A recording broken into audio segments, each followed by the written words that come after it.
झुकवूनी मस्तक तुझ्या पाऊली, नाम घेतो तुझे विठू माऊली। वरदहस्त लाभो तुझा सकलासी, सुखी ठेव सदा आम्हा लेकरासी। करुणी विठ्ठल नामाचा घोष, भक्तिभावाने जोडूनी कर, नतमस्तक होऊनी चरणी, करीतो नमन एकादशीच्या दिवशी। पंढरीची वारी म्हणजे महाराष्ट्रात साजरी होणारा एक मोठा सणच। हा सण म्हणजे फक्त हरिनामाचा गजर आणि निस्सीम भक्ती। आषाढीची चाहूल लागताच मनाला ओढ लागते ती पंढरीच्या वारीची। हरिमय झालेले असंख्य वारकरी कित्येक किलोमीटरचा रस्ता तुडवत त्या पांडुरंग परमात्म्याला पाहण्यासाठी जातात आणि हा अनुपम सोहळा उभा महाराष्ट्र तल्लीन होऊन पाहत असतो। प्रस्थान सोहळे पार पाडत ज्ञानबा तुकाराम गजर करत पालख्या आता पंढरपूरच्या दिशेने निघाल्या आहेत।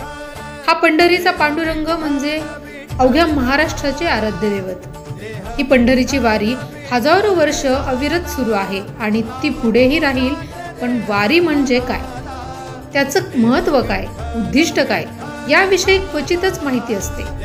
हाच हरिमय इतिहास, वारीची दिव्य परंपरा आज आपण अगदी सोप्या आणि साध्या शब्दात उलगडणार आहोत। पंढरीची वारी करी वारकरी, ऊन पावसाची चिंता कोण करी, असे म्हणत लाखो विठ्ठल भक्त वारकरी किंवा लोक पंढरपूरला भेट देतात। वारी म्हणजे वारकरी विठ्ठलाच्या भेटीसाठी पंढरपूरला पायी चालत जातात आणि जो वारकऱ्यांचा समूह मिळून वारीला जातो त्याला दिंडी या नावाने ओळखले जाते।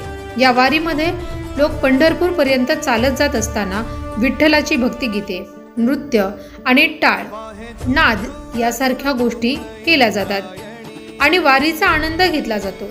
वारी म्हणजे महाराष्ट्रातील विविध गावांपासून सुरू होऊन पंढरपूर येथे संपणारी सामुदायिक एक पदयात्रा होय। वारी ही महाराष्ट्रातील एक धार्मिक व सांस्कृतिक परंपरा आहे। ही वारी आषाढ आणि कार्तिक महिन्यातील शुद्ध एकादशी अशा दोन्ही वेळा येते। एका सिद्धांतानुसार वारकरी संत ज्ञानेश्वर यांचे वडील विठ्ठलपंत यांनी आषाढ आणि कार्तिक या हिंदू महिन्यात पंढरपूरला जाण्याची वारी सुरू केली। वारी करण्याची परंपरा साधारणतः 800 वर्षांहून अधिक काळापासून अस्तित्वात असल्याचे मानले जाते।